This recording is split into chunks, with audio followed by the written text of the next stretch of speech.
세미나 역사 왜곡 정의연의 반일운동 규탄한다 진행하도록 하겠습니다. 저는 사회를 맡은 황의원 미디어워치 대표이사입니다. 먼저 오늘 세미나에 참석해주신 참석자분들에 대해서 간단하게 먼저 소개해드리도록 하겠습니다. 먼저 주옥순 여성정책협의회 대표님이십니다. 네. 다음은 오른쪽에 최덕효 반일동산 진실규명 공동대책위원회 공동대표님이십니다. 그리고 제 오른쪽에 유석춘 전 연세대 교수님이시죠. 지금 직함을 뭐라고 말씀드려야 될까요? 잘 책임다 분들 지금 은퇴한 사람이라고 했어요. 풀딱TV 운영자. 네, 유튜버. 그다음에 또 오른쪽에 이우현 낙성대 경제연구소 연구위원님이십니다. 오늘 저희들이 정의연이 지금까지 주도해온 이 반일 운동 문제에 대해서 비판하는 그런 내용의 각자 발표를 하는 게 지금 예정이 되어 있습니다. 제가 지금 갑자기 사실은 사회를 맡게 돼가지고 하다가 지금 각자 발표하시는 주제들에 대해서 제가 충분히 제가 보지를 못했어요. 그러니까 대략 어떤 활동을 해오셨고 이런 것들은 다 저도 알고는 있는데 오늘 발표하실 내용들에 대해서는 제가 사전에 검토를 못해서 일단 발표를 그러면 어느 분부터 지금 말씀드릴까요? 이석춘 교수님 또 그러면 네. 발표를 해주시겠습니까? 네, 그럼 발표 부탁드리겠습니다. 네, 사실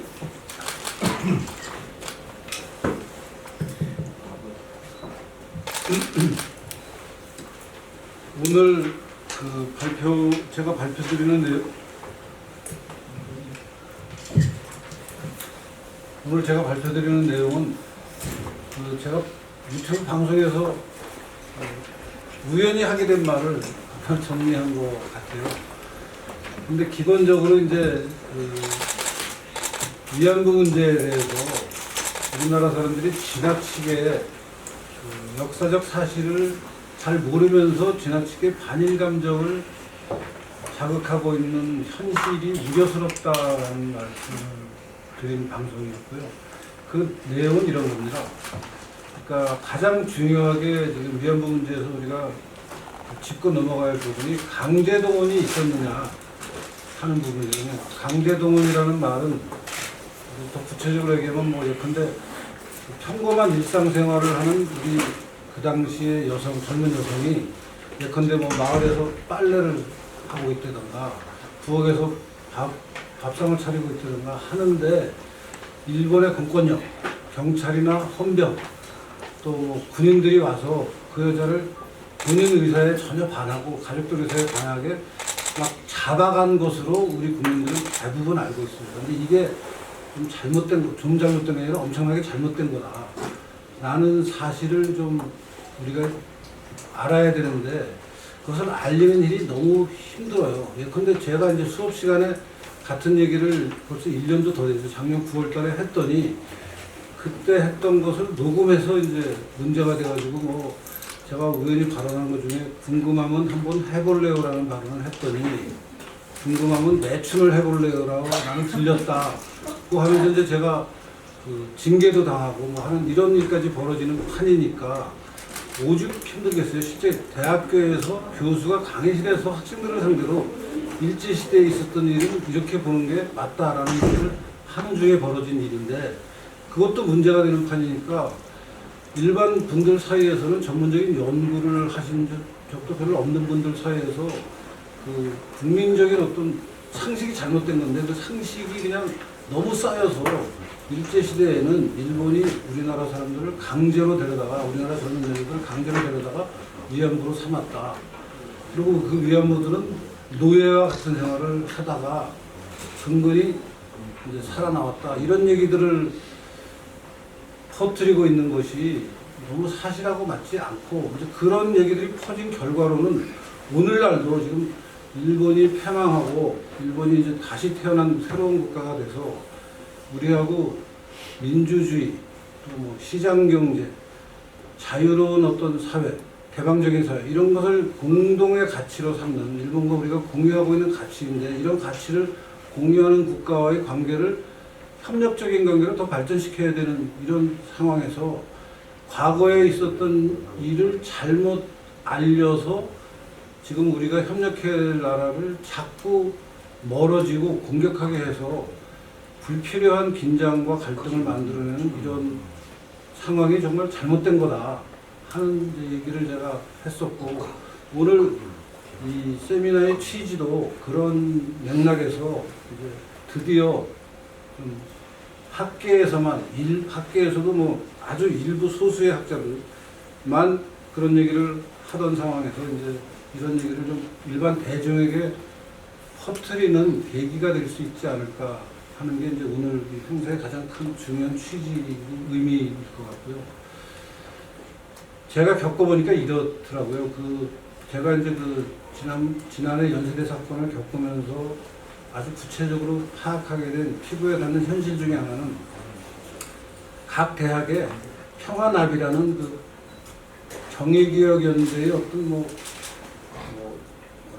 정의기억연대하고 같은 단체는 아니지만 정의기억연대에서 엄청 후원을 하고 엄청 지도도 하고 엄청 관련이 많은 평화나비라는 여학생들 단체가 각 대학에 있더라고요. 꼭 여학생만이 중심이 된 곳은 아니지만 이제 여학생들이 많은 텐데 그 단체들이 각 대학에 있으면서 예컨대 연세대학에서 제가 그런 사건을 겪을 때 연세대학의 학과 단위의 학생회, 단과대학 단위의 학생회, 총여학생회 이런 데서 이제 저를 비난하는 성명을 많이 냈어요. 근데 그 비난하는 성명을 나오는 과정을 보면은 실제 그 당시 수업 시간에 있었던 학생들이 그 성명서 내는데 얼마나 그러니까 그 성명서를 내는 학생 중에 내 수업을 직접 듣고 그 수업의 맥락을 정확하게 알고 있는 사람이 몇 명이나 되느냐 하는 것을 따져보면은 제가 파악하기로는 연세 춘추 기자가 한 사람, 한 학생이 내 수업을 정식으로 들었고 총여학생회 간부를 하는 여학생도 하나 제 수업을 들었고 그 두 학생이 눈에 띄는 학생이었고 나머지 학생들은 이제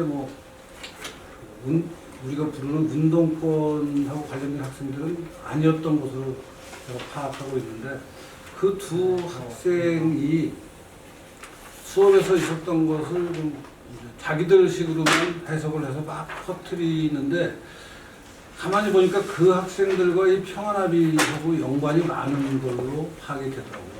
그러니까 결국 이 평화나비라는 학생단체가 이제 끼어서 그런 것을 굉장히 학내에서 저한테 부정적인 어떤 평가가 막 돌아다니는 것을 확산하는데 결정적인 역할을 했다라는 생각을 하지 않을 수 없었고 그것을 제가 좀 그래서 학생들하고 좀 오해하고 있는 것을 만나서 좀 풀어보려고 수업 듣는 학생들을 좀 모아달라고. 그러니까 그 발언이 문제가 되자마자 학교에서는 저를 강의를 못하게 강의 중단 조치를 내려서 그 수업 듣는 학생들을 만날 방법이 없어서 학교 당국에다가 제가 그때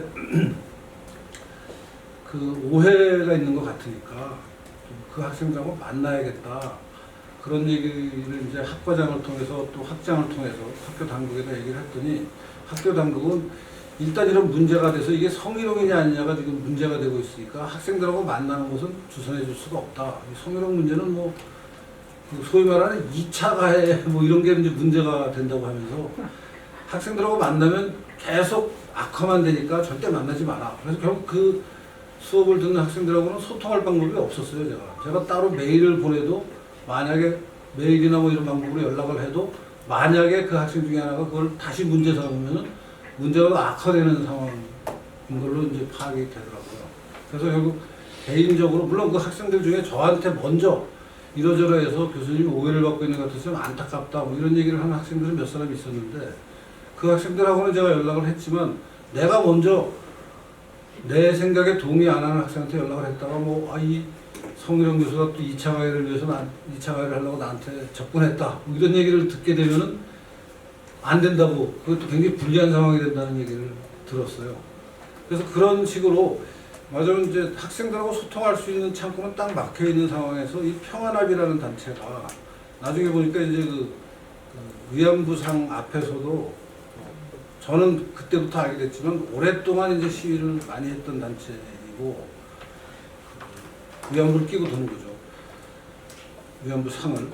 그 다음에 뭐 하여튼 그 각 대학에서 이제 그 반일하고 관련된 문제만 하면 가장 먼저 앞장서서 소위 말하는 노 재팬 하는 운동을 퍼뜨리는 그런 단체인데 제 사건도 그 단체의 활동에 좋은 먹잇거리가 돼서 이제 제가 이제 더욱더 곤경에 처하는 그런 과정에 큰 역할을 한 단체라고 파악하게 됐고요.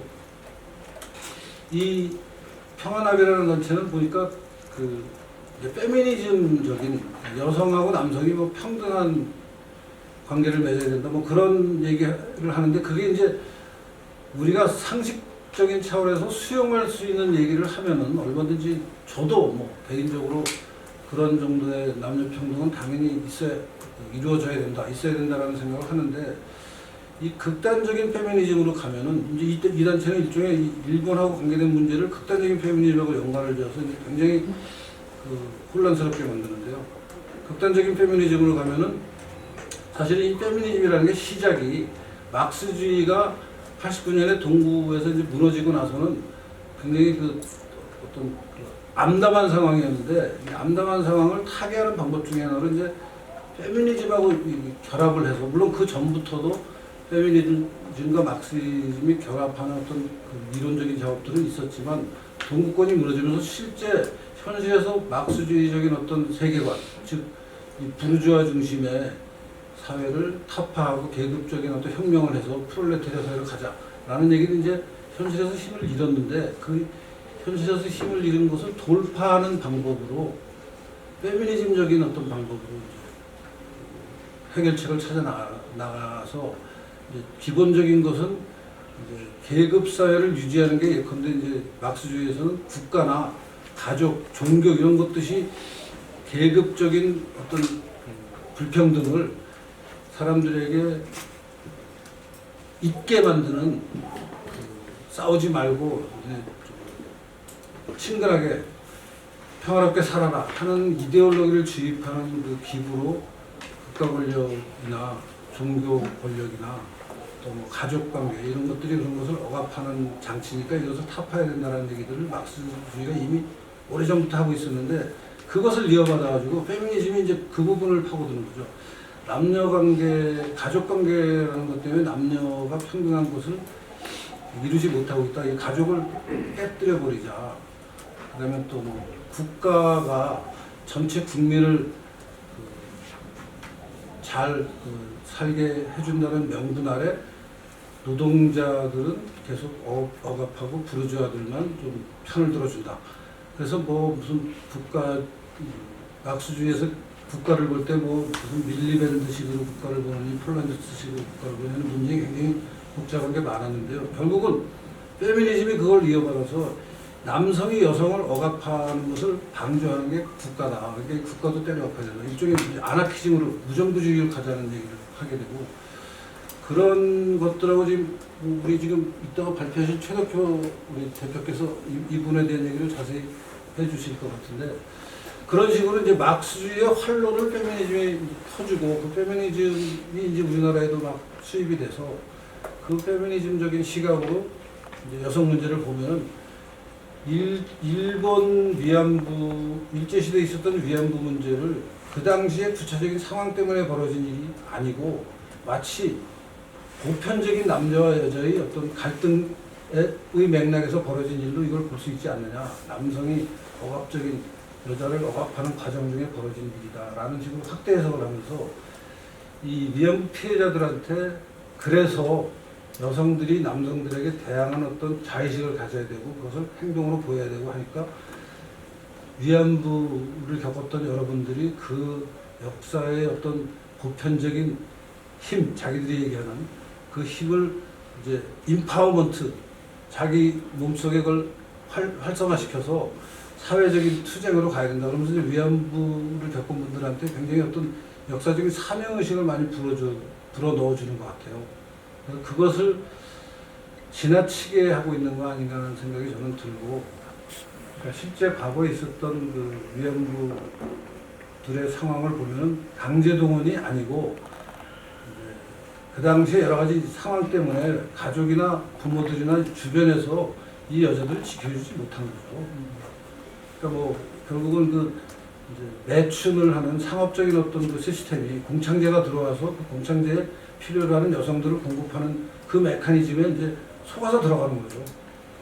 그렇게 해서 이제 그 위안부 생활이 이제 군대 근처로 가서 군 안에서 군 근처에서 군부대 앞에서 뭐 그런 일들이 벌어지는 건데 그것을 너무 그 여성주의적인 시각에서 막 이분들한테 사명감을 불어넣어가지고 이제 예컨대 이용수 할머니 같은 분들은 본인을 엄청난 인권운동가 여성의 권리를 향상시키는 인권운동가를 이제 스스로 생각하게 됐는데 본인들이 그렇게 생각하는 것을 뭐 완전히 잘못됐다고 생각할 수는 없지만 제가 걱정하는 것은 그 당시에 있었던 여성들의 그 피해를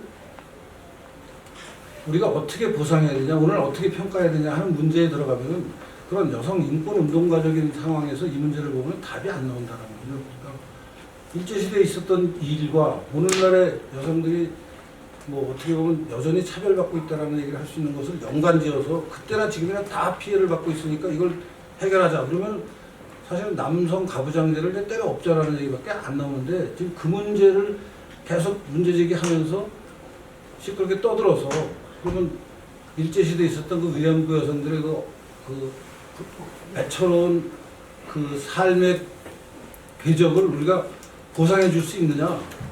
그 문제하고는 전혀 별개의 차원의 문제라고 생각해요. 실제 있었던 일을 정확하게 파악을 해야 우리가 일본한테 사죄를 요구하던가 아니면 우리가 일본한테 사죄할 일이 아니라 우리가 그 여성들을 도와줘야 된다거나 아니면 또 그 여성들이 우리 돈 필요 없다, 우리가 자립할 수 있다 라는 방식으로 나가야 된다. 하여튼 여러 가지 대안적인 방법이 있는데 그것을 자꾸